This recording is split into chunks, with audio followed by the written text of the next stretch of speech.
देखो केमिस्ट्री, पूरा दिन दो लोगों के बीच में केमिस्ट्रियां देखते रहते हैं हम, और वही पढ़ रहे हैं हम केमिस्ट्री, है ना। देखो सब्जेक्ट का नाम भी कितना बढ़िया है, केमिस्ट्री। और yes. हाँ, टॉपिक देखे हैं वो क्या बोलते हैं, रियल लाइफ से रिलेट करके चलो, मजा आ जाएगा पढ़ते पढ़ते। बट मैं अभी इतना टाइम करना नहीं चाहती हूँ, है ना, बहुत टाइम लग जाएगा नहीं तो। चलिए स्टार्ट करते हैं। देखो कैटालिसिस क्या है, कितना हमने कवर कर लिया अभी तक। एब्जॉर्प्शन हो गया ऑलरेडी, कोलॉइड्स हो गया, ऑप्शन हो गया, कोलॉइड्स, एब्जॉर्प्शन में पता है हमने क्या क्या चीजें जो है पढ़ी हैं, और कोलॉइड्स हो गया, है ना। अभी ये रह गया। अच्छा, इन दोनों के वीडियो लेक्चर्स आप लोगों ने देख लिए होंगे ना, एब्जॉर्प्शन और कोलॉइड्स के। जिसने नहीं देखा कवर कर लेना, बहुत 1-1 घंटे से ऊपर के आई थिंक लेक्चर नहीं मिलेंगे आप लोगों को, ठीक है। तो इनके देख लेना। कैटालिसिस बहुत ही छोटा टॉपिक है, खत्म करना चाहे तो 10 मिनट में 15 मिनट में खत्म कर देंगे, लेकिन थोड़ा सा पढ़ लेते हैं, है ना। अच्छा, इसमें से क्वेश्चन आने के चांसेस 5 से 7% ही है इसमें से क्वेश्चन आना। ऐसी बात नहीं है कि नहीं आएगा, कोई पॉसिबिलिटी ही नहीं है, बिल्कुल प्रोबेबिलिटी 0, ऐसा नहीं है। प्रोबेबिलिटी है 5 to 7%, ठीक है, इतना आ सकता है, मतलब इतने चांसेस हैं आने के क्वेश्चन के, ठीक है। और बहुत इजी आते हैं क्वेश्चन, और आपने तो वैसे भी बायो में कैटालिसिस वाला पार्ट ऑलरेडी पढ़ा हुआ है, थोड़ा सा हमने बायोमोलिक्यूल्स में भी पढ़ा था, है ना।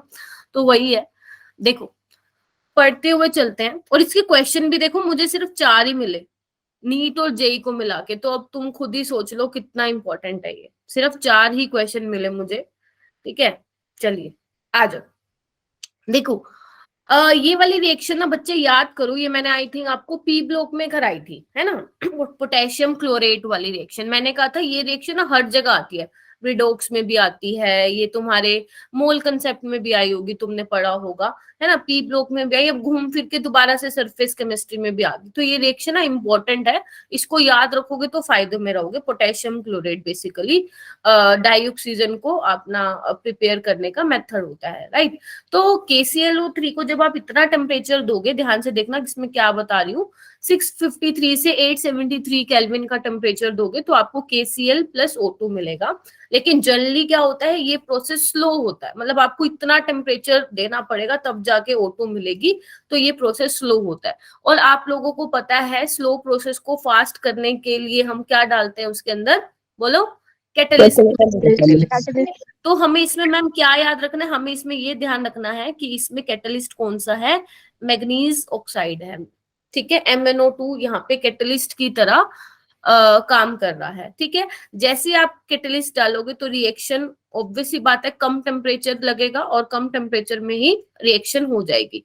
तो 473 से 633 केल्विन पे ये रिएक्शन हो जाती है जब आप कैटलिस्ट MnO2 इसमें डाल देते हैं, ठीक है। तो रिएक्शन क्या होती है, कंपैरेटिवली फास्ट होती है, ठीक है। फिर बोल रही हूँ कैटलिस्ट के बारे में ना, आप लोगों को ना बहुत अलग अलग बातें पता होती है, मैम कैटलिस्ट ये भी कर देगा, कैटलिस्ट वो भी कर देगा। कैटलिस्ट की सिर्फ 2 चीजें याद रखो, कैटलिस्ट सिर्फ क्या करता है, आपके रिएक्शन के रेट को फास्ट करता है, दूसरा एक्टिवेशन एनर्जी को कम करता है, ठीक है, ठीक है। ये बात हमेशा याद रखना, क्योंकि ना जल्दी आ जाता है क्वेश्चन कि कैटलिस्ट के बेसिस पे कौन सी स्टेटमेंट सही है। अभी मैं आपको दिखाऊंगी भी ये क्वेश्चन, ठीक है। तो आपको अपने माइंड में ना यही 1-2 चीजें रखनी है अबाउट कैटलिस्ट, कि ये चीजें ही कैटलिस्ट करता है, फालतू की चीजें नहीं करता है, ठीक है।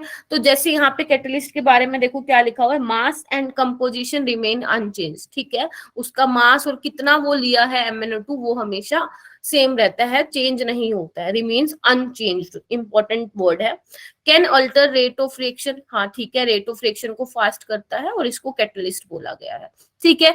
तो याद रखना पोटेशियम क्लोरेट वाली रिएक्शन में कैटलिस्ट कौन सा यूज होता है, मैग्नीज ऑक्साइड यूज होता है, MnO2 यूज होता है। क्लियर है ये वाली बात सभी को? Yes ma'am. अब हम क्या करेंगे, कैटालिसिस की डेफिनेशन देखेंगे, जो आपके लिए है तो बहुत इजी दिखने में, लेकिन काम की बहुत है, ठीक है। डायरेक्ट आता है क्वेश्चन, तो देखो क्या लिखा हुआ है, substance which accelerate the rate of chemical reaction and themselves remain chemically and quantitatively unchanged after the reaction are known as catalyst and the phenomena is known as catalysis। क्या ये वाली बात समझ में आई? ये वही है जो मैं अभी फर्स्ट स्लाइड में आपको बता के आई हूँ कि ये क्या करता है, केमिकल रिएक्शन के रेट को फास्ट रहता है, केमिकली खुद केमिकल रिएक्शन नहीं करवाता, सिर्फ आप रिएक्शन में डालते हो, रेट फास्ट करता है, उसकी जो कंपोजिशन है क्वांटिटेटिवली अनचेंज रहता है आफ्टर द रिएक्शन, उसी को हम कैटालिसिस बोलते हैं। और इस फिनोमेना को क्या बोला जाता है, कैटालिसिस बोला जाता है। ठीक है, यस मैम। Yes, ma'am. आप 2 मोल डाल रहे हो, दो मोल ले रहे हो MnO2 का, तो वो रिएक्शन के बाद चेंज हो जाएगा? नहीं, ऐसा नहीं होगा, जितना डाला है वो उतना ही रहने वाला है। ठीक है, अच्छा अब ये इंपॉर्टेंट, प्रोमोटर्स एंड पॉइजन्स। पढ़ा है तुम लोगों ने ये वाली चीज, प्रोमोटर्स एंड पॉइजन्स? देखो अभी हमेशा देखो केमिकल काइनेटिक्स में जो हमने कैटलिस्ट के बारे में पढ़ा था ना, याद करो जिन्होंने केमिकल काइनेटिक्स मुझसे पढ़ा है, जो अपना हम आरेनियस थ्योरी थी बेसिकली, जहाँ पे हमने बाद में कैटलिस्ट के बारे में भी थोड़ा सा पढ़ा था। तो मैंने आप लोगों को बताया था जनरली कैटलिस्ट 2 टाइप के होते हैं, पॉजिटिव कैटलिस्ट और नेगेटिव कैटलिस्ट, है ना। पॉजिटिव कैटलिस्ट क्या होते हैं, एक्टिवेशन एनर्जी बैरियर को बेसिकली क्या करते हैं, कम करते हैं, और जो अगर मैं कंपेयर करूं नेगेटिव कैटलिस्ट से, तो एक्टिवेशन एनर्जी बैरियर को बढ़ाते हैं। याद करो, एक्टिवेशन एनर्जी को बढ़ाते हैं। तो मैंने कहा था केमिकल काइनेटिक्स में ना आपको बिल्कुल भी सोचने की नीड नहीं है कि कौन पॉजिटिव कैटलिस्ट है कौन नेगेटिव। हम जो कैटलिस्ट ले रहे हैं हम यही मान के चलेंगे स्टैंडर्ड कि वो हमारे पास पॉजिटिव कैटलिस्ट है और वो हमारे रिएक्शन के रेट को बढ़ाएगा bye lowering the activation energy barrier. लेकिन एक्चुअल में क्या होते हैं ना, 2 तरह के कैटलिस्ट होते हैं। जो नेगेटिव कैटलिस्ट है उनको यहाँ पे क्या बोला हुआ है, पॉइजन बोला हुआ है। जो आपका पॉजिटिव कैटलिस्ट है बच्चे, उसको यहाँ पे क्या बोला हुआ है, प्रमोटर बोला हुआ है। ठीक है, जैसे एग्जाम्पल देखो, enhance the activity of catalyst, जैसे आपका हेबर प्रोसेस है, ये तो बहुत कॉमन है, पॉपुलर है ना, इसको तो हमने पता नहीं बहुत बार पढ़ा है। तो आप लोगों को पता है हेबर प्रोसेस में हम क्या करते हैं, अमोनिया की सिंथेसिस देखते हैं, अमोनिया सिंथेसाइज कर सकते हैं हम, N2H2 से अमोनिया मिलता है। तो इसमें आप लोगों को ये तो पता था, हमने ये आई थिंक कहीं तो किया था पी ब्लॉक में, कि आयरन जो है, even D and F block में भी किया था, कि आयरन जो होता है इसमें कैटलिस्ट की तरह बिहेव करता है। समझ रहे हो मेरी बात? Yes, ma'am. यहाँ पे ना एक प्रोमोटर भी यूज होता है कैटलिस्ट के साथ, बेसिकली कैटलिस्ट की एक्टिविटी को बढ़ा रहा है वो। देखो कैटलिस्ट आपको पता है, वो मैंने बता दिया पॉजिटिव और नेगेटिव। यहाँ पे क्या हो रहा है, हेबर प्रोसेस में Fe आपने डाला, क्यों डाला, ताकि वो रिएक्शन के रेट को फास्ट कर दे। ठीक है, लेकिन इन्होंने क्या डाला, प्रमोटर, प्रमोट कर रहा है। वो किसको प्रमोट कर रहा है, कैटलिस्ट की एक्टिविटी को और फास्ट कर रहा है। कौन, मोलिबेल्डियम। लेकिन अगर आप सेम रिएक्शन में मोलिबेल्डियम की जगह अगर आप ये डाल देंगे हाइड्रोजन सल्फाइड, तो वो क्या करेगा, activity of catalyst basically decrease कर देगा, एक्टिविटी ऑफ कैटलिस्ट। और वो यहाँ पे इस रिएक्शन के लिए कैसे बिहेव कर रहा है, पॉइजन की तरह बिहेव कर रहा है। ठीक है, थोड़ा इसको अलग अलग रखना, आई थिंक मैंने थोड़ा उल्टा बोल दिया था। पॉजिटिव नेगेटिव कैटलिस्ट ठीक है, अलग है। प्रोमोटर और पॉइजन जो है वो डिपेंड करता है कि आप क्या डाल रहे हो। प्रोमोटर डाल रहे हो तो वो कैटलिस्ट की एक्टिविटी को बढ़ा देगा, पॉइजन जो है वो उसकी एक्टिविटी को कम कर देगा। ठीक है, तो ये इंपॉर्टेंट है, आपको ध्यान रखना है, पेपर में आया हुआ, तभी मैं इतना जोर दे के बोल रही हूँ। ठीक है, अच्छा आगे चलते हैं, टाइप ऑफ कैटालिसिस। तो आपको पता है 2 टाइप के कैटलिस्ट होते हैं, कौन कौन से, एक तो होमोजीनियस कैटलिस्ट होते हैं, एक आपके हिट्रोजीनियस कैटलिस्ट होते हैं। एक होमोजीनियस कैटलिस्ट होते हैं, एक हिट्रोजीनियस कैटलिस्ट होते हैं। होमोजीनियस कौन से होते हैं, reactant products and the catalyst are in the same phase. जो आपने रिएक्टेंट लिया है, जो आपने प्रोडक्ट लिया है और जो कैटलिस्ट लिया है वो सेम फेज में। अगर गैसियस स्टेट में ले रहे हो रिएक्टेंट प्रोडक्ट, तो catalyst should be in gaseous phase. अगर कैटलिस्ट डिफरेंट फेज में है रिएक्टेंट और प्रोडक्ट से, तो उसको हम क्या बोलते हैं, हिट्रोजीनियस कैटलिस्ट बोलते हैं। और जो अब मैं तुम्हें पार्ट पढ़ाने वाली हूं ना, वो बहुत इंपॉर्टेंट है। ठीक है, ओके, सबसे पहले हम बात करते हैं होमोजीनियस कैटालिसिस की। मैम ये हमें लर्न करनी पड़ेंगी, यस आपको लर्न करना पता होना चाहिए कि होमोजीनियस कैटालिसिस के कौन से एग्जांपल्स हैं और हिट्रोजीनियस के, और जो मैं आपको रिएक्शन करा रही हूँ उस रिएक्शन का नाम और उसमें कौन सा पर्टिकुलर कैटेलिस्ट यूज हो रहा है वो आप लोगों को पता होना चाहिए, ठीक है। जैसे देखो यहाँ पे क्या है, यहाँ पे SO3 कर लो, ठीक है। याद करो ये वाला हमने पी ब्लॉक में किया था, SO3 की प्रिपरेशन, SO2 को ऑक्सीजन की प्रेजेंस में रिएक्ट करवा के SO3 बनाया था, याद करो, है ना। Yes. किया था कि नहीं किया था, हाँ मैम किया था। ठीक है। इसमें जो कैटलिस्ट यूज हो रहा है ना बच्चे, ये आपको ध्यान रखना है, NO यूज हो रहा है, और देखो सारे के सारे गैसियस स्टेट में है, चाहे आपका रिएक्टेंट हो चाहे आपका प्रोडक्ट हो। और इस प्रोसेस को क्या बोलते हैं, लेड चैम्बर प्रोसेस बोलते हैं। याद करो, आई थिंक आपके कभी किसी टेस्ट में भी आया था, लेड चैम्बर प्रोसेस में कौन सा कैटलिस्ट यूज होता है, मुझे नहीं पता कब आया था बट आया था, लेड चैम्बर प्रोसेस में कौन सा कैटलिस्ट यूज होता है, तो कौन सा होता है, NO यूज होता है, ठीक है। उसके बाद क्या है, हाइड्रोलिसिस करवा रखी है एस्टर की, ये हमने कहा पढ़ा था, केमिकल काइनेटिक्स में पढ़ा था, आपको पता है। जब एस्टर की हाइड्रोलिसिस कराते हो, किस में कराते हैं हम, एसिडिक मीडियम में जब हम कराते हैं हमें एसिड प्लस अल्कोहल मिलता है, तो यहाँ पे HCl कैटलिस्ट की तरह बिहेव कर रहा है। और देखो लिक्विड में ही है आपका रिएक्टेंट भी, प्रोडक्ट भी एंड आपका कैटलिस्ट भी, ठीक है, समझे। ऐसे ही अगर मैं ये क्या सुक्रोज है, सुक्रोज है ना, ये C12H22O11 है ना। तो जब आप इसकी हाइड्रोलिसिस करवाते हो तो आपको क्या मिलता है, ग्लूकोज मिलता है, ग्लूकोज और फ्रक्टोज मिलता है। तो ये भी आप किस में कराते हो, एसिडिक मीडियम में कराते हो, ध्यान रखना। अच्छा मुझे ये बताओ, ये जो ग्लूकोज और फ्रक्टोज मिलते हैं, ये डी ग्लूकोज डी फ्रक्टोज है या एल ग्लूकोज एल फ्रक्टोज है, ma'am D glucose D fructose है। ठीक है, शाबाश, याद तो है, चलो बायोमोलिक्यूल्स, ठीक है, डी वाला है ना, ठीक है, ध्यान रखना। तो इसमें कैटलिस्ट की तरह कौन बिहेव करे, जो ये आपने एसिडिक मीडियम लिया है सल्फ्यूरिक एसिड का, बेसिकली वही बिहेव कर रहा है। तो देखो सारे के सारे क्या है, ये होमोजीनियस कैटालिसिस के एग्जांपल है, समझ में आ गया। Yes ma'am. Yes, ma'am. Okay, उसके बाद है हिट्रोजीनियस कैटालिसिस, ये ज्यादा इंपॉर्टेंट है, ये होमोजीनियस से ज्यादा इंपॉर्टेंट है, क्योंकि डायरेक्ट क्वेश्चन आया हुआ है कि आपको ये बताना है कि इनमें से कौन सा एग्जांपल हिट्रोजीनियस कैटालिसिस का है, कौन सा नहीं है, ये आप लोगों को बताना है, ठीक है। तो सबसे पहले देखो यहाँ पे 3 कर लो, पता नहीं 2 क्यों लिखा हुआ है, ठीक है, ओके। यहाँ पे देखो क्या है, वही है सेम। अभी देखो इधर 2SO2O2, यहाँ पे क्या किया है 2SO3, देखो यहाँ पे प्लेटिनम ले रहे हो, देख पा रहे हो, तो यहाँ पे प्लेटिनम क्या है, सॉलिड में है, जबकि आपका SO2 और जो O2 है वो किस में है, गैसियस स्टेट में है, इसमें है आपका गैसियस स्टेट में है, ठीक है। अगर मैं बात करूं हेबर प्रोसेस की, वो भी क्या है, हिट्रोजीनियस कैटालिसिस का एग्जांपल है। क्यों, क्योंकि जब आप इसमें Fe लेते हो वो किस में होता है, सॉलिड स्टेट में होता है, किस में होता है वो, सॉलिड Solid स्टेट state. में होता है। उसके बाद है ओस्टवर्ल्ड प्रोसेस, NH3 करो, यहाँ पे O2 करो, यहाँ पे पानी करो, ठीक है। तो ये क्या है, आपका ओस्टवर्ल्ड प्रोसेस है। इसमें जो निकल होता है वो आपका कैटलिस्ट होता है, जो कि सॉलिड फेज में होता है, ठीक है, सॉलिड फेज में होता है।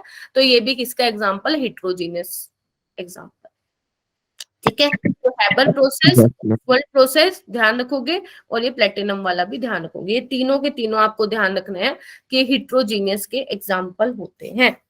क्लियर है सभी को, Yes मैम। ठीक है।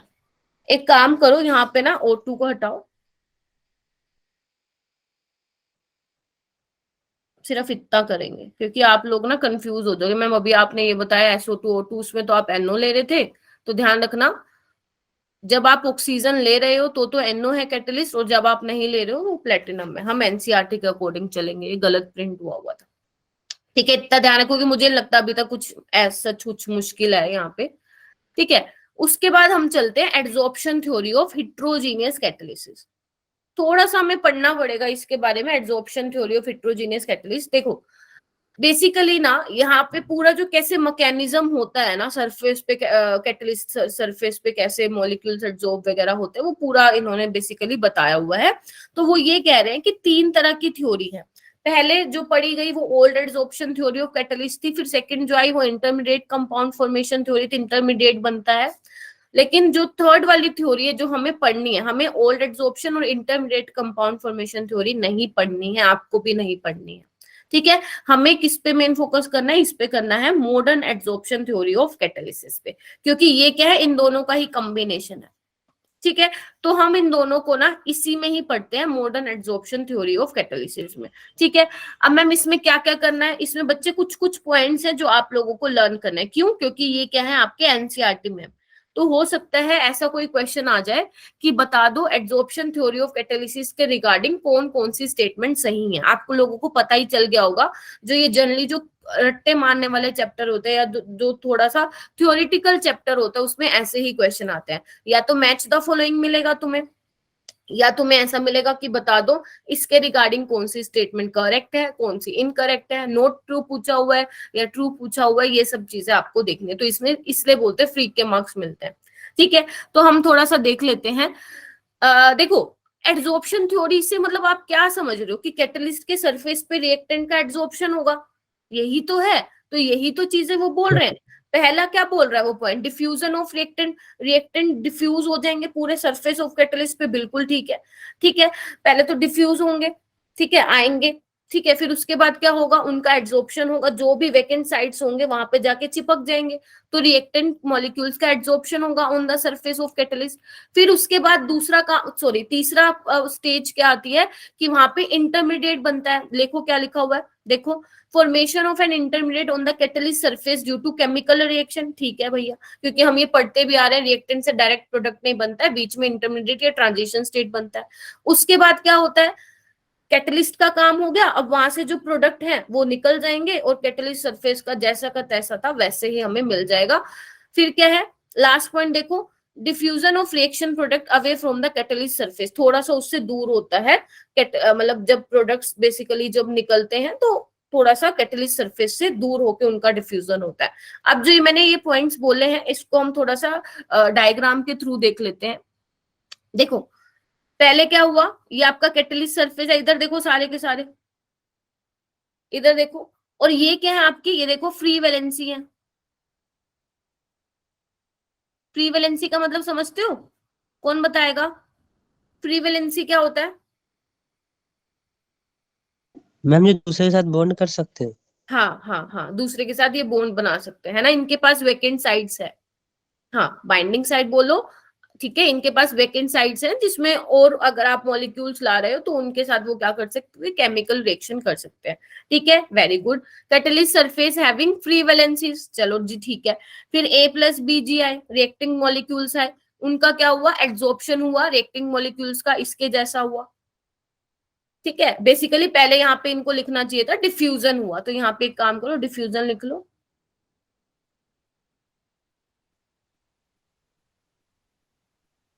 ठीक है, फिर क्या हुआ, दोनों का अच्छे से एड्सॉर्प्शन हुआ, ये देखो इंटरमीडिएट बना लिया दोनों ने, देख पा रहे हो, इंटरमीडिएट बना लिया। फिर उसके बाद क्या होगा, ये दोनों क्या होंगे, सरफेस को छोड़ जाएंगे, डिसऑप्शन ऑफ प्रोडक्ट मॉलिक्यूल, और हमारा जो कैटलिस्ट है वो वैसे का वैसा मिल जाएगा। तभी तो बोला था chemically and quantitatively remain unchanged. ठीक है, तो ऐसा कुछ प्रोसेस होता है। मैम ये इंपॉर्टेंट है? नहीं, इतना खास इंपॉर्टेंट नहीं है, अभी तक यहाँ से एक क्वेश्चन भी नहीं आया हुआ। हाँ, हो सकता है इन फ्यूचर यहाँ से क्वेश्चन आने के चांसेस हैं, कि क्योंकि आप लोगों को पॉइंट्स पता होने चाहिए कि क्या क्या पॉइंट्स है modern adsorption theory of catalysis के। बाकी इसमें कुछ खास इंपॉर्टेंट नहीं है, ये तो आप पता नहीं बायो में भी कितनी बार पढ़ चुके होंगे। ठीक है, आगे चलूं? यस। ठीक है,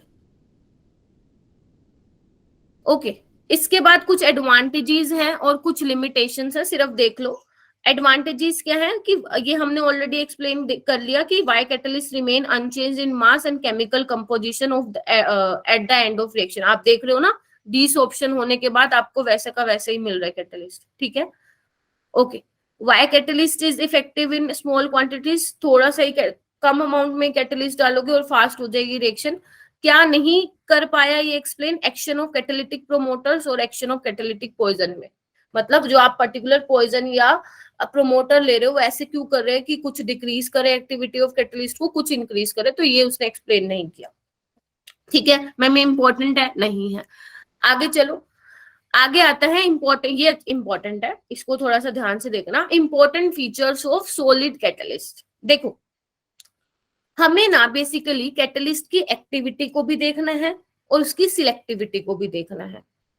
इंपॉर्टेंट है, क्या बोल रही हूँ, हमें कैटलिस्ट की एक्टिविटी को भी देखना है और सिलेक्टिविटी को भी देखना है, ठीक है। अच्छा, एक्टिविटी क्या है कैटलिस्ट की, जो बेसिकली डिपेंड करता है अपॉन द स्ट्रेंथ ऑफ केमिसोर्प्शन, मतलब कितना स्ट्रोंगली उसने केमिकल बॉन्ड बनाया है, ये उसकी एक्टिविटी दिखा रहा है कैटलिस्ट की, ठीक है। ये देखो फिर आगे सेकंड पॉइंट में क्या लिखा हुआ है, reactants must get absorbed reasonably strongly onto catalyst to become active. अगर आप चाहते हो कि जो कैटलिस्ट बेसिकली कैटलिस्ट के सरफेस पे रिएक्टेंट्स एब्सॉर्ब हुए हैं वो अच्छे से मतलब बॉन्ड बनाए, तो ये बहुत जरूरी है कि रिएक्टेंट अच्छे से एब्सॉर्ब हो ताकि वो क्या हो जाए, एक्टिव हो जाए। क्या लिखा हुआ है, reactants must get absorbed reasonably strong onto catalyst to become active. उसकी एक्टिविटी के, कैटलिस्ट की एक्टिविटी के लिए जरूरी है कि रिएक्टेंट जो है एब्सॉर्ब्ड होना चाहिए, अच्छा खासा होना चाहिए, ठीक है। अच्छा, लेकिन मान लो अगर बहुत ही स्ट्रांगली एब्सॉर्प्शन हो जाएगा, अगर बहुत ही स्ट्रांगली बहुत अच्छे से चिपक जाएंगे तो रिएक्टेंट के मॉलिक्यूल्स क्या हो जाएंगे, इमोबाइल हो जाएंगे, घूम नहीं पाएंगे। एग्री करते हो इस चीज को, ठीक है। और अगर घूम नहीं पाएंगे तो अगर मान लो बाकी रिएक्टेंट्स को आना होगा एब्सॉर्ब होने के लिए, तो उनके लिए उनके पास कोई स्पेस नहीं बचेगा on catalyst surface for absorption. ये भी पॉइंट समझ में आ गया, ठीक है। जैसे इन्होंने एक एग्जांपल दिया हुआ है हाइड्रोजन, याद करो हाइड्रोजनेशन ऑफ, आई थिंक हाँ हाइड्रोजनेशन हमने रिएक्शन पढ़ी थी ना ऑर्गेनिक में, तो वहां हमने कौन कौन से लिए थे कैटलिस्ट, निकल लिया था, पैलेडियम लिया था, प्लेटिनम लिया था, याद करो। Yes ma'am. ये उसी के बारे में बोल रहे हैं, फॉर हाइड्रोजनेशन कैटालिटिक एक्टिविटी जो है ग्रुप 5 to 11 इंक्रीज होती है from group 5 to 11 metal with maximum activity. सिर्फ ये बता रहे हैं कि इस वाले ग्रुप के जो मेटल्स हैं उनकी ज्यादा एक्टिविटी होती है, बस यही बता रहे हैं इन द पीरियोडिक टेबल। वो आपको पता ही है हमने कौन से लिए थे, निकल लिया था, पैलेडियम लिया था, प्लेटिनम लिया था, तो ये थोड़ा सा आप ध्यान रखेंगे इसके पॉइंट्स, ठीक है। ओके, उसके बाद क्या है मैम, सिलेक्टिविटी क्या है। देखो एक्टिविटी यही था कि एक्टिव रहने के लिए आपको क्या क्या चीजें का जरूरी मतलब ध्यान रखना है कि रिएक्टेंट एब्सॉर्ब होना चाहिए रीजनेबली, ठीक है, कैटलिस्ट सरफेस पे, ठीक है। ज्यादा एब्जॉर्प्शन हो जाएगा तो रिएक्टेंट मॉलिक्यूल्स हिल नहीं पाएंगे वहां से, अगर मूव नहीं कर पाएंगे तो जो बाकी रिएक्टेंट्स के आएंगे उनके पास स्पेस नहीं बचेगा, ठीक है। अच्छा मैम, सिलेक्टिविटी क्या है, देखो कैटलिस्ट के साथ जो रिएक्टेंट के मॉलिक्यूल्स है वो बॉन्ड तो बनाएंगे, लेकिन क्या कोई भी कैटलिस्ट ले लो क्या वही वो काम कर देगा।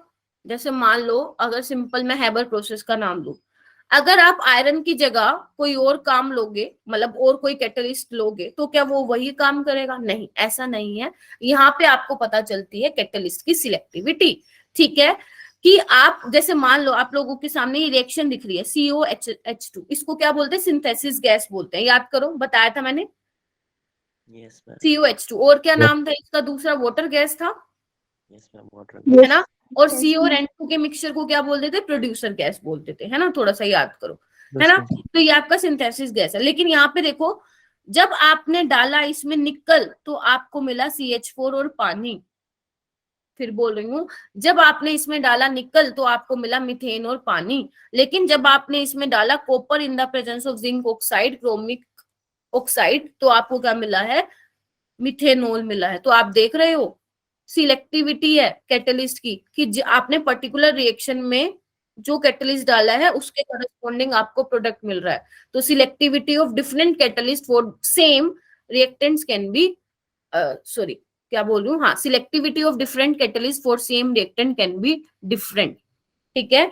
तो रिएक्टेंट सेम हो, ठीक है, लेकिन कैटलिस्ट अगर अलग हुआ तो उसके करस्पॉन्डिंग आपको प्रोडक्ट्स भी क्या मिलेंगे, अलग अलग मिलेंगे। तो ये सिलेक्टिविटी है कैटलिस्ट की, तो ये ध्यान रखना है। और आप लोगों को पता है ये जो सेकंड वाला एग्जांपल है, ये हमने आई थिंक जब मैं क्वेश्चन की प्रैक्टिस करा रही थी ये बार बार आ रहा था बीच में, तो मैंने कहा था ये याद कर लो। तो अब देखो सरफेस केमिस्ट्री में भी आ गया है, इट मीन्स ये इंपॉर्टेंट है, तो आप लोग ये याद रखेंगे कि जब निकल डाला तो अलग कुछ प्रोडक्ट मिल रहा है, copper in the presence of zinc oxide डाला तो मुझे अलग प्रोडक्ट मिल रहा है। तो ये क्या दिखा रहा है, ये कैटलिस्ट की सिलेक्टिविटी दिखा रहा है। क्लियर हुआ सबकी को? Yes ma'am. उसके बाद है, हाँ, उसके बाद है शेप सिलेक्टिव कैटलिस्ट। अब देखो, अब हमने ये तो देख लिया सिलेक्टिविटी ऑफ कैटलिस्ट, ठीक है। अब हमें देखना है शेप सिलेक्टिव कैटलिस्ट की कोई शेप वगैरह होती है जिससे काम होता है, मतलब कुछ शेप डिफाइन की गई है कि ये होगा तो तभी एड्सॉर्प्शन होगा, तो हाँ ऐसा कुछ है। तो बेसिकली जो कैटालिटिक रिएक्शन हो रही है, मतलब जब आप कैटालिस्ट सरफेस पे रिएक्टेंट्स को एड्सॉर्ब करा रहे हो, तो वो किस पे डिपेंड करता है? दो चीजों पे डिपेंड करता है। एक तो कैटालिस्ट का स्ट्रक्चर कैसा है, ठीक है, और जो आप रिएक्टेंट ले रहे हो या जो प्रोडक्ट ले रहे हो उनका साइज कैसा है, किस पे डिपेंड कर गया? कैटालिटिक रिएक्शन जो भी आप करवा रहे हो, जो हमने वो पूरा मैकेनिज्म देखा था, अगर मैं बोलूं कि वो किस पे डिपेंड करे? दो चीजों पे, कैटालिस्ट का स्ट्रक्चर, दूसरा रिएक्टेंट एंड प्रोडक्ट के मॉलिक्यूल का साइज कैसा होना चाहिए, ठीक है। सबसे अच्छे शेप सिलेक्टिव कैटालिसिस कौन से होते हैं? अगर मैं एग्जांपल आप लोगों को दूं तो जियोलाइट्स जो होते हैं काफी अच्छे शेप सिलेक्टिव कैटालिस्ट होते हैं, ठीक है। जियोलाइट पढ़ा था हमने, कहाँ पढ़ा था याद करो, कहाँ पढ़ा था? कहीं तो पढ़ा था, है ना? आई मैम थिंक। हाँ मैम जी, मैम पी एड हाँ यहीं कहीं पढ़ा था हमने, ठीक है। और जियोलाइट्स वैसे आप हाइड्रोजन वाले चैप्टर में भी पढ़ते हो, ठीक है। अच्छा, एक बात आप लोगों को और बतानी है, अभी बता देती हूँ नहीं तो मैं भूल जाऊंगी। जो आपका रिडोक्स रिएक्शन है ना बेटा चैप्टर, पता है ना कौन सा है? 11th में ना, तो वो उससे क्वेश्चन ना जनरली आपको देखने को मिल भी जाता है, नहीं भी मिलता है। वैसे मोस्ट ऑफ द टाइम नहीं देखने को मिलता है। वो इसलिए नहीं देखने को मिलता है क्योंकि आपने ना बहुत बड़ी बड़ी चीजें पढ़ ली हैं, इलेक्ट्रोकेमिस्ट्री जैसे chapter, D and F blocks वाले चैप्टर। तो मैं आप लोगों से एक रिक्वेस्ट करूंगी, जब आप लोगों के बोर्ड्स हो जाएंगे, हालांकि मैं आपको लोगों को बाद में बताऊंगी, ये एनसीईआरटी में ना बहुत कम ही पेजेस का चैप्टर है। कुछ नहीं करना, आप अगर उस पेजेस को पढ़ना भी शुरू करोगे ना, आप 1 घंटे में निपटा दोगे और आपको खुद फील होगा ये सारी की सारी मोस्टली 90% चीजें आप बाकी चैप्टर्स में जो है वो कवर कर चुके हो। जैसे इलेक्ट्रोकेमिस्ट्री हो गया, डी एंड एफ ब्लॉक हो गया, वहां पे ये आप सब कवर कर चुके हो।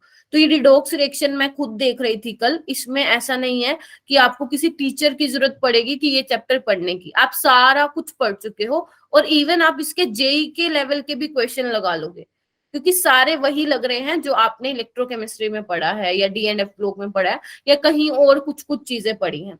पढ़ के देखना, अगर किसी ने पढ़ा है वो मेरी बात समझ रहा होगा, लेकिन जिसने अभी तक 11th के बाद इस चैप्टर को हाथ नहीं लगाया है, तो एग्जाम्स के बाद इसको पढ़ के देखना, आपको खुद लगेगा कि हो गया हमारा, ठीक है।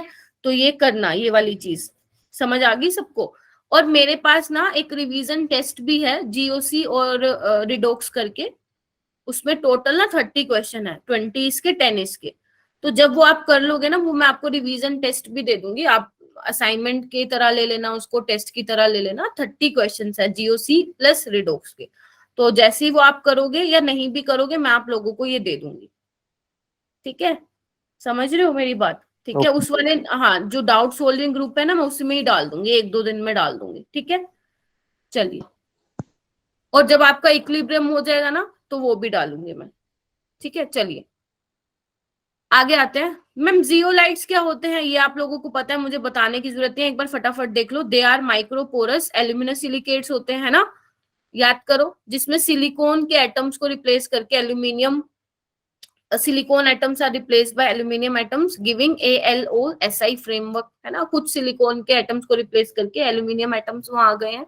3D नेटवर्क होता है सिलिकेट्स का, ये हमने सिलिकेट्स में ही पढ़ा था ग्रुप नंबर 14 में, है ना, कार्बन फैमिली में, अभी याद आ गया, है ना। Reactions taking place in zeolite depend upon the, देखो वही है, कैटालिटिक रिएक्शन किस पे डिपेंड कर रहा है? Size and shape of reactant and product molecule as well as upon pores and activities of zeolites. देखो जियोलाइट्स में जो कैविटीज है, ठीक है, देखो अभी आपको दिखाऊंगी भी, ये देखो यहाँ पे कैविटीज दिख रही है आप लोगों को, दिख पा रही है सबको? तो ऐसा नहीं है कि आप किसी भी तरह के रिएक्टेंट और प्रोडक्ट्स को एड्सॉर्ब करा दोगे, उनके साइज पे डिपेंड करेगा कि उनका साइज क्या वो इन कैविटीज में फिट भी आ पा रहे हैं या नहीं आ रहे।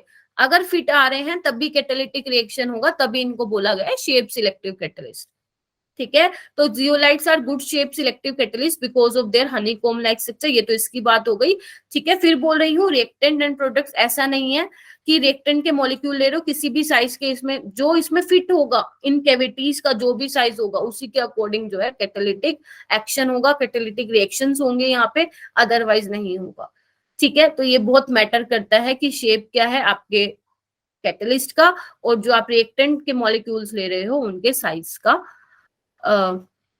साइज क्या है। ठीक है, अच्छा जियोलाइट का एक बार यूज देख लो, ये भी मैंने आप लोगों को बता दिया था कहाँ यूज होता है। ये पेट्रोकेमिकल इंडस्ट्रीज में यूज होता है फॉर क्रैकिंग ऑफ हाइड्रोकार्बन्स। ठीक है, इंपॉर्टेंट जियोलाइट किस में यूज होता है, ZSM5 पेट्रोलियम इंडस्ट्री में। ठीक है, ये क्या करता है, अल्कोहल्स को गैसोलीन में चेंज करता है। गैसोलीन क्या होता है, ये होता है ना, ठीक है, बाय डिहाइड्रेटिंग देम, मतलब पानी निकल जाता है वहां से और आपको बेसिकली गैसोलीन भी क्या है, हाइड्रोकार्बन ही है। ठीक है, तो ये यूजेस है, ये मैंने ऑलरेडी आपको पढ़ा दिए थे, अगर फिर भी किसी को याद नहीं है तो ध्यान रखना। ठीक है, उसके बाद आता है एंजाइम कैटालिसिस। देखो एंजाइम कोई मुझे बताएगा, एंजाइम कैटालिसिस में बेसिकली हम क्या पढ़ने वाले हैं, ये हमारे नॉर्मल कैटालिसिस से किस तरह से अलग है, कोई बता सकता है बायो वाले? हाँ, बायो कैटलिस्ट होते हैं ना, बायोकेमिकल रिएक्शंस करवाते हैं हमारी बॉडी में, जितनी भी रिएक्शंस हो रही हैं, हालांकि वो भी एंजाइम भी हमारे कैटलिस्ट ही हैं, है ना। हाँ ठीक है, और एंजाइम भी क्या करते हैं, हमारी बॉडी में जो रिएक्शंस हो रही हैं फास्ट करते हैं ना उनको, तो ये भी क्या है, कैटलिस्ट है। लेकिन ये कैसे हमारे नॉर्मल वाले कैटलिस्ट से अलग है ये देखते हैं। ठीक है, तो एंजाइम्स क्या है, सो गए के सारे, इतना बोरिंग लग रहा है, में उठे हो सारे के सारे। इधर देखो ये इंपॉर्टेंट है, यहाँ से क्वेश्चन आया हुआ है। एंजाइम्स आर कॉम्प्लेक्स नाइट्रो, ध्यान से पढ़ लो इस लोग इन सबको, नाइट्रोजीनियस ऑर्गेनिक कंपाउंड्स हैं which are produced by living plant and animals. ठीक है, दे आर एक्चुअली, ये होते क्या है, प्रोटीन ही होते हैं, protein molecules of high molecular mass. Ma'am ये तो हमें पता ही है, आई नो। फिर क्या लिखा हुआ है, they are very effective catalyst as they catalyse numerous reaction specially those connected with natural processes. सबने पढ़ा हुआ enzyme catalysis, what are enzymes, Yes, बोलो। ma'am. ठीक है, अच्छा where they act as catalyst, कहाँ पे ये बिहेव करते हैं एज ए कैटलिस्ट, तो देखो जो many reaction occur in bodies of animals and plants to maintain life process are, जितनी भी रिएक्शंस होती हैं एनिमल्स या प्लांट्स के बॉडी में to maintain their life process, वो सारी की सारी कैटलाइज्ड होती है बाय एंजाइम्स टू। दूसरा कि जो एंजाइम्स है उनको क्या बोला जाता है, बायोकेमिकल कैटलिस्ट बोला जाता है, और इस फिनोमिना को बायोकेमिकल कैटालिसिस बोला जाता है। ठीक है मैम, ये तो बहुत सिंपल था। अब आ जाओ इम्पोर्टेंट, ये था हमारे आज के, मैं बोलूंगी जितना भी मैंने अभी पढ़ाया ना आधे घंटे में या पौने घंटे में, सारा सबसे ज्यादा इंपॉर्टेंट जो है वो यही है। आपको क्या करना है ना, ये जितने भी यहाँ पे एंजाइम्स के नेम है ना आप लोगों को याद करने हैं, क्योंकि हर साल इसमें से क्वेश्चन पूछा हुआ है। जितने भी ये 6-7 है ना, ये लगा लो 7 सालों में एक एक एक एक करके ना हर साल में क्वेश्चन पूछा जाता है यहाँ से। ठीक है, तो देखो many enzymes have been obtained in pure crystalline state from living cell. However, the first enzyme was synthesized in laboratory in 1969. The following are some of the example of enzyme catalysis reaction. ठीक है, जैसे पहले अगर मैं बात करूं inversion of cane sugar, अभी यही लर्न करके जाओगे आप। जब आप शुगर की हाइड्रोलिसिस कराते हो तो क्या मिलता है आपको, ग्लूकोज और फ्रक्टोज। इसके लिए एंजाइम क्या होता है, इन्वर्टेज होता है। क्या ये तुम बायो में पढ़ते हो, पूछ रही हूँ वैसे। Yes, ma'am. Yes, ma'am. तो बहुत बढ़िया, फिर तो मुझे तो बताने की जरूरत ही नहीं, लर्न होगा तुम्हें।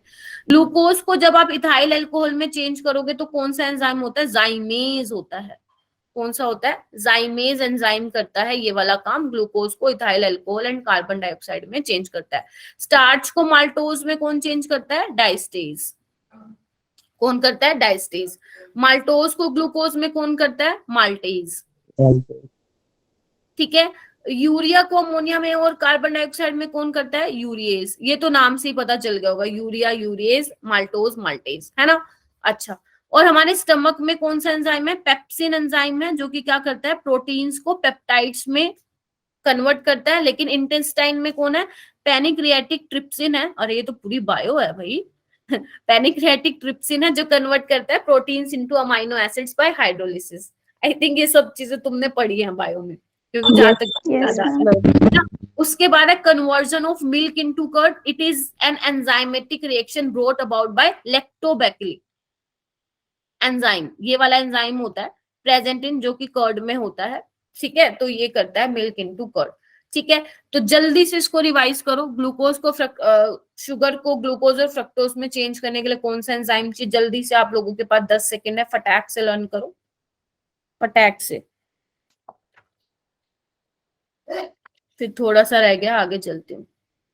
मुझे लगा था आधे घंटे में हो जाएगा, बट ज्यादा टाइम ले गया इसने। चलूं आगे, कर लोगे ये enzymes learn? Yes, ma'am. Ma'am हो भी गए। ठीक है, अभी हम फटाफट से कैरेक्टरिस्टिक्स देख लेते हैं, क्या क्या एंजाइम कैटलिस्ट की कैरेक्टरिस्टिक्स है। सबसे पहले देखो, हाई एफिशिएंसी। एफिशिएंसी तो बहुत बढ़िया वाली है इसकी। 1 मॉलिक्यूल ऑफ एंजाइम में transform 1 million molecules of the reactant पर मिनट। ठीक है, एक मॉलिक्यूल एंजाइम का कितने ट्रांसफॉर्म कर सकता है? 1 मिलियन मॉलिक्यूल्स ऑफ रिएक्टेंट पर मिनट। ठीक है, हाईली स्पेसिफिक इन नेचर है। ठीक है, हाँ आपको पता ही है, ऐसा नहीं है कि कोई भी एंजाइम डालोगे सारे काम करवा देगा, जो जिसका काम है वो वही काम करेगा। Each enzyme is specific in nature. जैसे the enzyme urease catalyse the hydrolysis of urea only, it does not catalyse hydrolysis of any other amide. समझ में आई ये line? Yes, ma'am. Yes, ma'am. ठीक है, उसके बाद ये इंपॉर्टेंट है थोड़ा, ऑप्टिमम टेम्परेचर ध्यान रखना। देखना, किसी भी एंजाइम का रिएक्शन का रेट कब मैक्सिमम होता है? एक डेफिनेट टेम्परेचर पे मैक्सिमम होता है। ठीक है, उसी को क्या बोला जाता है? ऑप्टिमम टेम्परेचर बोला जाता है। पढ़ा है ये तुमने कभी, या केमिस्ट्री में पढ़ रहे हो इसको फर्स्ट टाइम? मैम पढ़ा है। अच्छा, पढ़ा है, पढ़ा है। मुझे तो सब कुछ पढ़ा हुआ है। ठीक है, फिर बोल रही हूँ, किसी भी एंजाइम का रेट का जो बेसिकली किसी भी एंजाइम जो भी रिएक्शंस हो रही है उसका जो रेट एक सर्टेन टेम्परेचर पे ही मैक्सिमम होता है, उसको आप ऑप्टिमम टेम्परेचर बोलते हैं। और जो रेंज होती है वो 298 से 310 केल्विन होती है। Human body temperature being 310 kelvin, तो इसलिए वहां पे बहुत ज्यादा एंजाइम कैटालाइज रिएक्शंस होती हैं। ठीक है, अच्छा, अगर टेम्परेचर ऑप्टिमम टेम्परेचर से अलग हुआ, मतलब 298 से 310 इससे ऊपर हुआ या 298 से कम हुआ, तो वो क्या करेगा? एंजाइम एक्टिविटी को कम कर देगा, Freeze कर देगा। बहुत सही हो गया। ठीक है, ये मैम याद करना है, याद करना पड़ेगा। फोर्थ क्या बोलता है? फोर्थ ये बोलता है ऑप्टिमम पीएच भी होती है। Rate of an enzyme catalyse reaction is maximum at a particular pH, उसी को क्या बोलते हैं?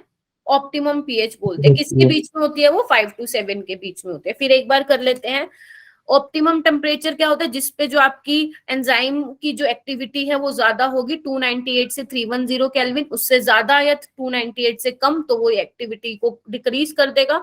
ऑप्टिमम पीएच कितनी होनी चाहिए? 5 to 7 होनी चाहिए। हो गया क्लियर? दूसरा और क्या बोले थे मैंने point? Highly specific in nature, highly efficient होते हैं। आ गया। उसके बाद है effect of activators and coenzyme. Coenzyme क्या होते हैं? The enzymic activities increase in the presence of, जैसे हमने प्रोमोटर और पॉइजन पढ़े ना, कि प्रोमोटर क्या करता है? कैटलिस्ट की एक्टिविटी को बढ़ाता है। ऐसी जो आपका कोएंजाइम होता है वो क्या करता है? एंजाइमेटिक एक्टिविटी को बढ़ाता है। ठीक है, उसी को क्या बोलते हैं? हम कोएंजाइम्स बोलते हैं। ठीक है, आगे देखो, it has been observed that when a small non-protein vitamin is present along with an enzyme, the catalytic activity is enhanced considerably. ये ऑब्जर्व किया गया है कि अगर आप थोड़ा सा विटामिन, बेसिकली विटामिन की प्रेजेंस में कराते हो, एंजाइम के साथ लेते हो, तो वो क्या करता है? कैटालिटिक एक्टिविटी को बढ़ा देता है। ठीक है, फिर यहाँ पे कुछ एक्टिवेटर्स लिखे हुए हैं, Na+, मैग्नीज 2+, कोबाल्ट 2+, कॉपर 2+। ये मेटल आयंस क्या करते हैं? देखो इधर, these metal ions when weakly bonded to enzyme molecules increase their catalytic activity.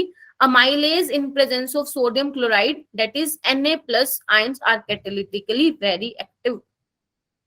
मैंने लर्न करना है, पढ़ लेना, शायद पढ़ा भी होगा तुम लोगों ने, क्योंकि मैंने बायो नहीं पढ़ी है तो मुझे ऐसा लग रहा है कि फर्स्ट टाइम पढ़ो, बट मुझे ऐसा लग रहा है तुम लोगों को देख के कि ये पहले पढ़ी हुई है चीजें। ठीक है, Yes, ma'am. पढ़ी हुई है ये वाली चीजें, ये जो मैंने 5th पॉइंट आप लोगों को बताया। अच्छा, सब कुछ है क्या 11th के बायोमोलिक्यूल्स में? चलो ठीक है, Yes, ma'am. ओके। उसके बाद है इनहिबिटर्स एंड पॉइजन्स, बिल्कुल होते हैं। देखो जैसे हम नॉर्मल कैटलिस्ट की बात करते हैं, एंजाइम जैसे उसमें हम बोलते हैं ना पॉइजन डालोगे तो कैटलिस्ट की एक्टिविटी कम कर देंगे, तो ऐसे ही एंजाइम्स में भी अगर आप कोई पॉइजन डाल दोगे तो वो रिएक्शन को स्टॉप कर देगा, ठीक है, उसकी एक्टिविटी को कम कर देगा। द इनहिबिटर्स और poisons interact with active functional group on the enzyme surface and often reduce or completely destroy the catalytic activity of enzyme. The use of many drugs is related to their action and enzyme inhibitors in the body. ठीक है, ठीक है। तो अगर आप कुछ ऐसा डालोगे पॉइजन या इनहिबिटर टाइप जैसा कुछ डालोगे तो वो क्या करेगा, बिल्कुल डिस्ट्रॉय कर देगा कैटेलिटिक। तो जो काम कर रहा है आपका एंजाइम आपकी बॉडी में, जो डिफरेंट जो केमिकल रिएक्शंस करा रहा है, जो बहुत फास्ट करा रहा है, उसको पूरी तरह से डिस्ट्रॉय कर देगा। कौन? Inhibitors and poison. सिर्फ ये ध्यान रखना और कुछ ध्यान रखने की जरूरत नहीं है। तो जितने भी मैंने ये आपको 6 पॉइंट बताए हैं याद रखना इन चीजों को, ठीक है। आगे चलूं? Yes, ma'am. Yes, ma'am. ठीक है। कैरेक्टरिस्टिक्स ऑफ एंजाइम कैटालिसिस देख लेते हैं। अभी क्या लिखा हुआ है देखना एक बार, थोड़ा जल्दी जल्दी देख लेते हैं। There are a number of, इधर देखो, there are number of cavities present on the surface of enzyme. ये तो ठीक बात है, कैविटीज होंगे तभी जो है उस पे कुछ रिएक्शंस हो पाएंगी। These cavities are of characteristic shape and possess active group such as, कौन कौन से, जो भी मैं ये पीछे फंक्शनल ग्रुप की बात कर रही थी ना कि अभी आप पॉइजन्स डालने से क्या होगा, जो फंक्शनल ग्रुप एक्टिव जहां पे बेसिकली आपका रिएक्शन होने वाला है, वहां पे उसको क्या करेंगे, उसी के साथ इंटरेक्ट कर लेते हैं, जिसकी वजह से पूरी कैटालिटिक एक्टिविटीज जो है डिस्ट्रॉय हो जाती है। तो वो उसी की बात कर रहे हैं कि एंजाइमेटिक बेसिकली आपके जो एंजाइम है, कैटालिटिक जो सरफेस है उस पे कुछ कैविटीज प्रेजेंट होंगी, ठीक है। These cavities are of characteristic shape and possess active groups, कौन कौन से, ये यहाँ पे लिखे हुए हैं। NH2 हो गया, कार्बोक्सिलिक एसिड हो गया, थायोल हो गया, अल्कोहल हो गया। These are the actually the active center on the surface of enzyme particles. The molecules of reactant which have complementary shape fit into these cavities just like a key fit into a lock. On account of the presence of active group, an activated complex is formed which can decompose to yield the product. Thus the enzyme catalyzed reaction may be considered proceed in 2 steps. ये देखो जो पूरी कहानी बोली मैंने ये उस diagram की फॉर्म में है, ठीक है। ये आपका रिएक्टेंट है, इसमें देखो ये कुछ साइड्स हैं, ये आपका एंजाइम है, देख पा रहे हो? Yes, ma'am. तो रिएक्शन ऐसा नहीं है जैसे अभी मैं आपको पहले भी सिंपल जो मैं आपको कैटलिस्ट के बारे में बता रही थी, जब मैं एंजाइम कैटालिसिस की बात नहीं, जो मैं बेसिकली शेप सिलेक्टिव कैटालिस्ट बोली थी, तो इसमें भी बिल्कुल ऐसा है, शेप और साइज पे डिपेंड करता है। ऐसा नहीं कि किसी को भी कोई भी रिएक्टेंट आएगा एंजाइम उसके साथ कंबाइन होकर रिएक्शंस करना स्टार्ट कर देगा, नहीं।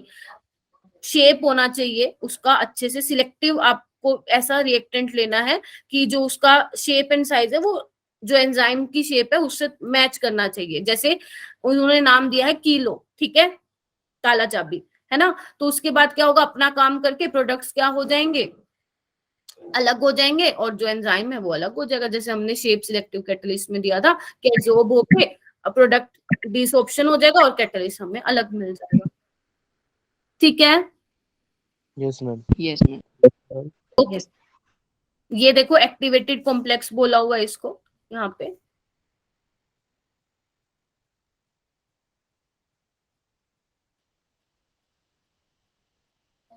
क्या हुआ बेटा?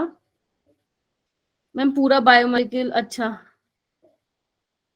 ठीक है, बढ़िया है फिर तो। ओके, इसके बाद हम क्वेश्चन करते हैं। अच्छा, अभी तक जितना भी मैंने पढ़ाया है कैटलिस्ट में, किसी को कोई डाउट है तो पूछो, I am waiting.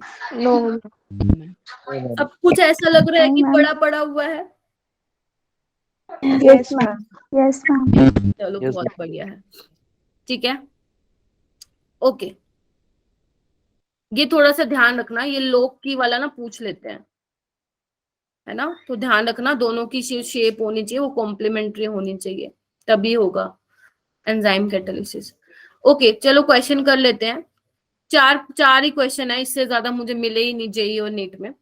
Which of the following is not an example of heterogeneous catalytic reaction? इनमें से कौन सा हेटेरोजेनियस कैटालिसिस का रिएक्शन का एग्जांपल नहीं है? कौन सा?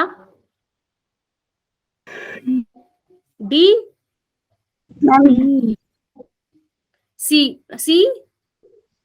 अरे ओस्टोल प्रोसेस और हाइड्रोजनेशन अभी तो मैंने मैम आप बी। लोगों को बताया। बी है, मैम बी बी नहीं पढ़ा आपने? Combustion of coal homogeneous catalysis का होता है, ठीक है, तभी कह रही थी वो ध्यान रखना, एक बार पढ़ लेना उसको। Which one of the following statement is not correct? कौन सी स्टेटमेंट करेक्ट नहीं है देखना। The value of equilibrium constant is change in the presence of catalyst, यही गलत है, ठीक है। इक्विलिब्रियम कांस्टेंट की वैल्यू वो चेंज नहीं करता है, ठीक है। Enzyme catalyse mainly biochemical reaction, बिल्कुल ठीक है। Coenzymes increase the reactivity, increase the catalytic activity of enzyme, ये भी बिल्कुल ठीक है। Catalyst does not initiate any reaction, ये भी बिल्कुल ठीक है। ए वाला हमारा इनकरेक्ट था। नेक्स्ट आओ, ये वाला क्वेश्चन आओ, बहुत इंपॉर्टेंट है, बहुत ही ज्यादा इंपॉर्टेंट है। अभी याद करो इन चीजों को। V2O5 को मैं कहाँ यूज करती थी कॉन्टेक्ट प्रोसेस में, याद करो, यस मैम है ना। Yes, sir. बेसिकली इसको प्रिपेयर करते थे कॉन्टेक्ट प्रोसेस में। तो देखो आपका जो V2O5 है, डी का आ जाएगा 3, तो कहाँ पे है डी का 3? देखो एक में ही है, देखो ये आंसर डी। लेकिन आप लोगों को बाकी का भी पता होना चाहिए कि CuCl2 कहाँ है, प्रोसेस कौन सा होता है, डेक्कन्स प्रोसेस, ये भी मैंने आप लोगों को पी ब्लॉक में बताया था, यस मैम ठीक है। जो Yes, ma'am. PDCl2 होता है ये कैसा है, वेक्टर प्रोसेस है, ये भी कभी ना कभी बताया था, नहीं तो याद रखो अगर भूल गए हो तो। और TiCl4 जिगलर नाटा पॉलीमराइजेशन में यूज होता है। ये हर चैप्टर को मिला के आया हुआ क्वेश्चन है ना, पॉलीमराइजेशन। तो ये चारों के चारों क्वेश्चन टेस्ट में भी था। हाँ टेस्ट में भी था ये, है ना, तो ये पेपर में भी आ सकते हैं। वैसे 2015 में ये कहाँ आया हुआ है मुझे याद नहीं आ रहा, ये जेई में आया हुआ आई थिंक 2015 में, ठीक है। तो हाँ, तो ये जितने भी मैंने आपको 4 कैटलिस्ट बताए हैं किस किस प्रोसेस में यूज होते हैं आप लोगों को पता होना चाहिए, ठीक है। नेक्स्ट क्वेश्चन में आओ, क्वेश्चन पर आओ। Identify the correct statement. इनको ना थोड़ा सा ध्यान से देख लिया करो, आप लोगों का ऑफलाइन मोड में है ना एग्जाम, तो एक चीज मेरी ध्यान रखेंगे, आप लोगों के पास एडवांटेज है अच्छा खासा, जब भी ये वाली चीजें आ जाए ना, इनकरेक्ट करेक्ट, साइड में ना लिख लिया करो, साइड में लिख लिया करो, ठीक है। Option B enzymes are specific bio catalyst that can not be poison, नहीं होता तो है ही, अगर आप इनहिबिटर डाल दोगे। डी, चलो फिर डी लगा देते हो। मैम बी एक मिनट मेरे को पढ़ने दो। Enzymes are normally heterogeneous catalyst that are very specific in their reaction. Enzymes are specific biological that can normally function at very high temperature, नहीं टेम्परेचर की रेंज है तो ये गलत है। Enzymes are specific biological catalyst that possess well defined activity sites, D ही है। B किसको लग रहा है बच्चा? नहीं बच्चे बी नहीं है, नॉर्मली हेट्रो दैट वेरी, ये तो ठीक बोला तुमने, very specific in their action होता है, लेकिन जरूरी नहीं है कि हेट्रोजेनियस कैटलिस्ट ही होंगे वो। ये वाला मोस्ट अप्रोप्रिएट रहेगा बच्चे। Enzymes are specific biological catalyst होते हैं जिनके पास वेल डिफाइंड एक्टिव साइट्स होती हैं, ठीक है अनामिका? यस मैम थोड़ा सा इसको ध्यान रखना। हाँ लास्ट स्लाइड ये लो बेटा, इसके बाद तो कोई है ही नहीं स्लाइड, ठीक है। एक बार अनामिका का कंफ्यूजन दूर कर देते हैं हम, एंजाइम्स की वो पढ़ लेते हैं। कहाँ गया, एक मिनट रुको, यहाँ पे आओ, कहाँ गया, एक सेकंड रुको, ये देखो, ठीक है अनामिका, इसको डिफाइन ही ऐसे किया गया है बायोकेमिकल कैटलिस्ट से, ठीक है बच्चे। यस मैम बस हो गया तुम्हारा चैप्टर खत्म फाइनली। और एक मैं बड़ा सा तुम्हें ये बोल देती हूँ, सुबह सुबह उठ के आए यार तुम लोग। मैम आप क्यों बोल रहे हैं, हमें बोलना चाहिए, आपने कराया। नहीं कोई बात नहीं, तुम्हें तो Yes, पहले ma'am. पता था ये चैप्टर, बट फिर भी कैटालिसिस, इवन मैंने तुम लोगों को बोला भी था कि कैटालिसिस इतना खास इंपॉर्टेंट नहीं है, बट तुम फिर भी आए, नहीं तो हो सकता